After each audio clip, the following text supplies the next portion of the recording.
दोस्तों, एक क्वेश्चन जो इंसानों को हमेशा से रहा है कि ब्रह्मांड कैसे आया, हम सब यहाँ पर क्या कर रहे हैं। ये एक ऐसा सवाल है जिसके ऊपर अगर आप अलग अलग रीजन पे जाएंगे तो आपको अलग अलग एक्सप्लेनेशन मिलेंगे। अलग अलग धर्म अपने अलग अलग आइडियोलॉजी के साथ चलते हैं कि ब्रह्मांड शायद ऐसे बना होगा।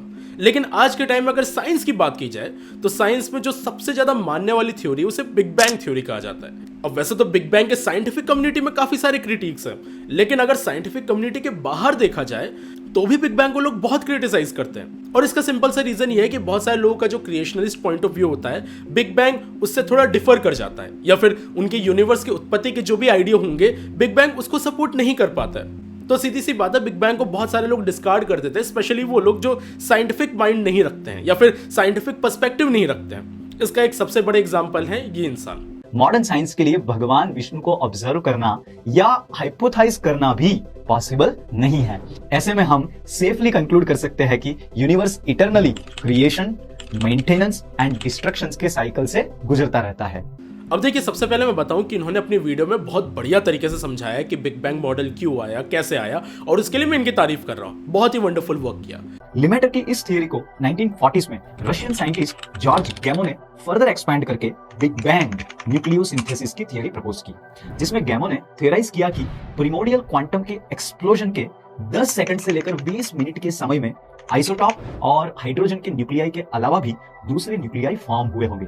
लिमेटर एंड गैमो का ये कंबाइंड वर्क बाद में बिग बैंग थियरी के नाम से जाना जाने लगा। द ओनली प्रॉब्लम इज जब वो एंड में जा रहे हैं तो उनका कंक्लूजन ऐसा था एज इफ उन्होंने इस पूरी स्क्रिप्ट को लिखा ही है एक पर्टिकुलर एंगल में जाने के लिए। प्रॉब्लम ये होती है कि जब आप ठान रखे होते हैं कि आपको कंक्लूजन ये लाना है तो आप चीजों को उस हिसाब से ही बताते हैं ताकि आपका कंक्लूजन आ जाए।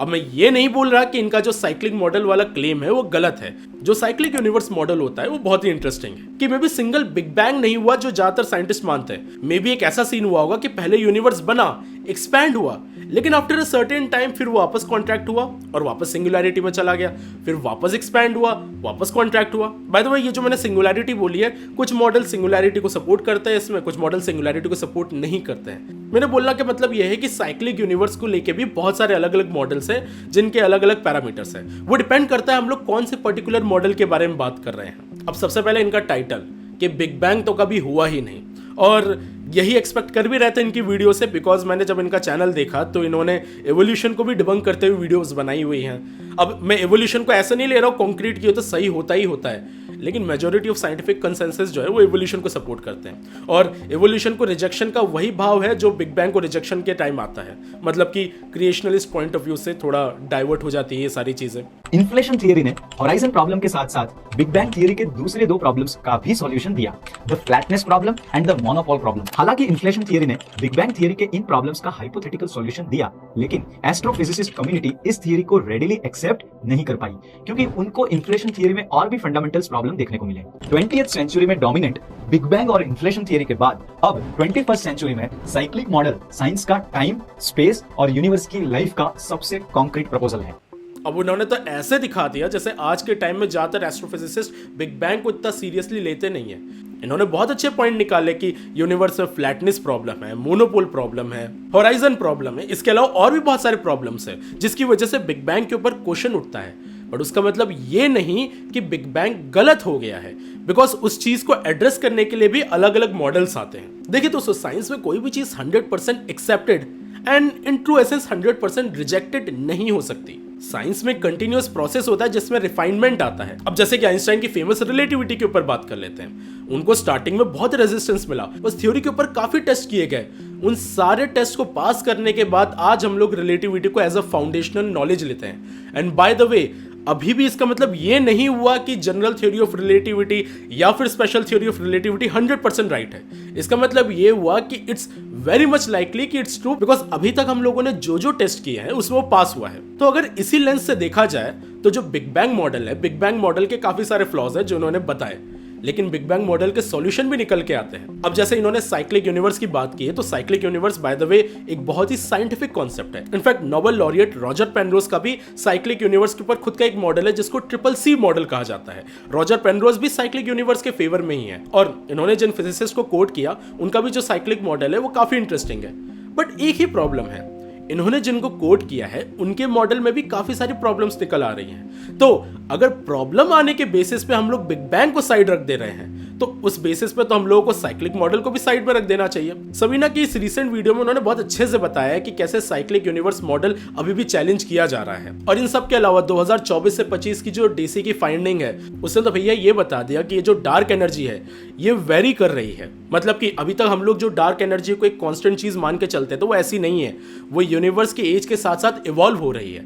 अभी जो डीसी की फाइंडिंग है जो वेरिएबल डार्क एनर्जी वाली है ये 3.9 सिग्मा कॉन्फिडेंस लेवल तक पहुंच चुकी है। याद रहे, कोई भी चीज की फाइंडिंग को हमको एज अ डिस्कवरी या फिर एज अ फैक्ट बोलने के लिए उसे 5 सिग्मा कॉन्फिडेंस लेवल क्रॉस करना पड़ता है। अब ये सिग्मा लेवल कॉन्फिडेंस क्या होता है उसके लिए आप मेरी ये वाली वीडियो चेकआउट कर सकते हैं, मैंने उसमें बहुत डिटेल में समझाया हुआ है। लेकिन अब पॉइंट ये है कि अगर डीसी प्रूव कर देता है कि डार्क एनर्जी वेरी कर रही है 5 सिग्मा कॉन्फिडेंस क्रॉस करके, तो इसका मतलब ये कि हमारा जो big bang model constant dark energy के ऊपर था वो तो सही नहीं रहेगा। But same goes for his cyclic model also. तो डीसी के इस ऑब्जर्वेशन से बिग बैंग और साइक्लिक मॉडल दोनों इफेक्ट होंगे।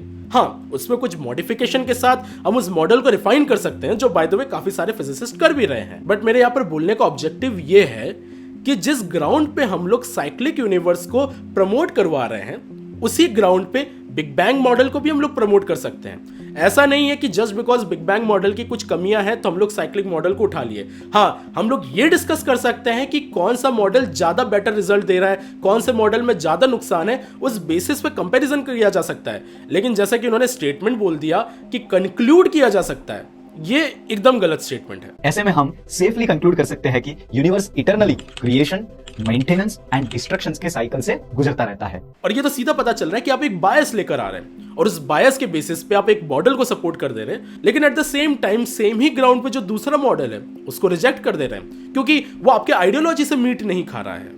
मॉडर्न साइंस की ऑब्जर्वेशन कैपेसिटी कॉस्मिक हॉराइजन तक लिमिटेड है और भगवान महाविष्णु कॉस्मिक हॉराइजन के परे यूनिवर्स की बाउंड्रीज के बाहर है। इसलिए मॉडर्न साइंस के लिए भगवान विष्णु को ऑब्जर्व करना या हाइपोथाइज करना भी पॉसिबल नहीं है। दोस्तों, मुझे स्टेटमेंट से कुछ हैरानी नहीं हुई। आप सबको भी पता है कि जब भी कोई ऐसी चैलेंजिंग बात आ जाती है जिसपे लोग चाहते हैं कि क्वेश्चन ना करें, हमेशा एक ही चीज आती है कि ये साइंस के अंडर नहीं आ सकती या फिर साइंस इन सबको आंसर नहीं कर सकती। मे भी हो सकता है कि साइंस की लिमिटेशन है जिसकी वजह से वो उसको आंसर नहीं कर पाए, लेकिन ये यूज कहां पर किया जा रहा है? वहां यूज किया जा रहा है जहां पर लोग अपने रिलीजियस बिलीफ को जस्टिफाई कर सके। And one more thing, just because science से हम लोग उसे डिस्प्रूव नहीं कर पा रहे doesn't make it a good claim. उसको गुड क्लेम बनाने के लिए उसका एक अपना सर्टेन प्रोसीजर है जो उसको फॉलो करना पड़ेगा। जैसे फिलॉसफी की अगर बात की जाए तो फिलॉसफी में होता है ऐसा, फिलॉसफी में हम लोग किसी ट्रुथ पे आने की कोशिश करते हैं बिना साइंटिफिक प्रोसीजर के, लेकिन वो जो मेथड यूज किया जा रहा है वो मेथड जस्टिफाइड होना चाहिए। अब यहां पर ये लोग क्या करते हैं कि साइंस की कोई बात को उठा के कहीं और कोई इंफॉर्मेशन और दोनों को मिलाते हैं और उसको नाम दे देते हैं metaphysics. Only problem is they are not doing metaphysics, they are doing pseudo metaphysics. And let me tell you why. Because इनका सिंपल सा अप्रोच है। अप्रोच ये है कि मुझे साइंस से एक पर्टिकुलर इंफॉर्मेशन पता चली, जो कि बाय द वे ये सूडो साइंस वाले कई बार वो इन्फॉर्मेशन भी गलत लेकर आते हैं, बट इनके केस में बोलूंगा कि इन्होंने एक अच्छी वीडियो बनाई थी चीजों को एक्सप्लेन करते हुए, तो उन्होंने साइंस की इन्फॉर्मेशन सही निकाली। दूसरा जो रिलीजियस टेक्स्ट में लिखा हुआ था इन्होंने वो पिक किया, एंड जस्ट बिकॉज दोनों का सेम कंक्लूजन निकल रहा था तो उन्होंने ये डिराइव किया कि देखो मॉडर्न साइंस जो बता रहा है वो हमारे यहाँ पहले से निकला हुआ है। It could be the case कि ऐसा हो, मे बी मॉडर्न साइंस जो बता रहा है वो आपके यहाँ पहले से लिखा हो, बट दैट डजंट मीन कि वहां पर जो सारी चीजें लिखी है वो नेसेसरीली ट्रू हो सकता है कोइंसिडेंटली ट्रू हो सकता है कि सही में उन्होंने किसी तरीके से फाइंड कर लिया हो, बट इस तरीके का पैरेलल ड्रॉ कर देना जस्ट बिकॉज तुम्हें दो इंफॉर्मेशन पता है और दोनों सेम बात बोल रही है, this is not metaphysics, this is pseudo metaphysics and this is pseudo science. और ऐसे क्लेम से सबसे बड़ी प्रॉब्लम ये आती है कि ये लोग साइंस को कभी उस रिस्पेक्ट से नहीं देख पाते जो साइंस डिजर्व करती है। मॉडर्न साइंस 100 से भी ज्यादा साल की ट्रिलियंस ऑफ डॉलर्स की रिसर्च के बाद अब वही कंक्लूजन के नजदीक आ रहा है जो श्रीमद् भागवतम में काफी एक्यूरेसी के साथ एक्सप्लेन किया गया है। ये जो इन्होंने बोल दिया कि ये इतने लाखों करोड़ों रुपए खर्च कर रहे हैं, पहली चीज तो ये ऐसा नहीं कि पैसा डाल दिया और रिजल्ट आ गया। उस लाखों करोड़ों से कितने सारे साइंटिस्ट होते हैं जो दिन रात मेहनत करते हैं, ना जाने कितने ऐसे टास्क जो स्टार्टिंग में इम्पॉसिबल माने गए थे कि ये हो ही नहीं सकता, उसको समहाउ उन्होंने पॉसिबल बनाया, जिसकी वजह से साइंटिफिक अंडरस्टैंडिंग तो बढ़ी बल्कि हमारी लाइफ भी बेटर हुई। बिकॉज फंडामेंटल साइंस की डिस्कवरीज बहुत केस में हमारी लाइफ को बेटर बनाती है। इन सारी चीजों को डिस्कार्ड करके ये बोल देना कि ये लोग जो लाखों करोड़ों रुपए खर्च करके रिजल्ट ला रहे हैं वो तो हमारे यहाँ पहले से लिखा हुआ है, ये साइंस और रिलीजन दोनों की बेइज्जती है। इट्स बेटर कि साइंस को साइंस का काम करने दे, रिलीजन को रिलीजन का काम करने दे। अब दोस्तों, मैं यहाँ पर किसी भी रिलीजियस बिलीफ को डिसरिस्पेक्ट नहीं कर रहा हूँ। मैं बस ये कह रहा हूँ कि क्या चीज़ साइंस है और क्या चीज़ साइंस नहीं है, और कैसे कई सारे अलग अलग बायसेस हमें रियलिटी को अच्छे से देखने नहीं देती है, हम लोगों को चीज़ों को मैनिपुलेट करवाती है। इन सारी चीज़ों से दूर रहना है, ये मेरा कोर मैसेज है। याद रखिएगा, साइंस और सूडो साइंस में डिफरेंस पता करना बहुत जरूरी है। अगर आप जानना चाहते हैं कि दोनों में फंडामेंटली डिफरेंस क्या होता है, तो इस वीडियो में मैंने बहुत डिटेल में इसके बारे में समझाया। आप ये वीडियो चेकआउट कर सकते हैं। दोस्तों, लास्ट में मैं यही बोलना चाहूंगा कि हमारा ब्रह्मांड कैसे आया, ये आज के समय में भी एक बहुत ही बड़ा प्रश्न है। हो सकता है बिग बैंग से आया हो सकता है कि साइक्लिक मॉडल से आया, यानी कि हमारा ब्रह्मांड पहले बना, फिर छोटा हुआ, फिर बड़ा हुआ, फिर छोटा हुआ, और या फिर हो सकता है ऐसे कोई तरीका जो अभी तक हम लोग पता नहीं कर पाए हैं। ये एक ऐसा क्वेस्ट है जिसमें हजारों साल से लोग लगे हुए हैं और आगे भी लगते रहेंगे। आगे आंसर क्या होगा, ये काफी इंटरेस्टिंग है, लेकिन हम लोगों को डिस्टिंग्विश करना जरूरी है कि कौन से नॉलेज पे ज्यादा हमको रिलाय करना है और कैसे क्लेम पे बिलीव करना है, कैसे क्लेम पे बिलीव नहीं करना है। आई होप आपको आज की वीडियो पसंद आई हो। हम लोग फिर से मिलेंगे नेक्स्ट वीडियो में ऐसे ही बातें डिस्कस करते हुए। तब तक के लिए स्टे क्यूरियस, कीप लर्निंग।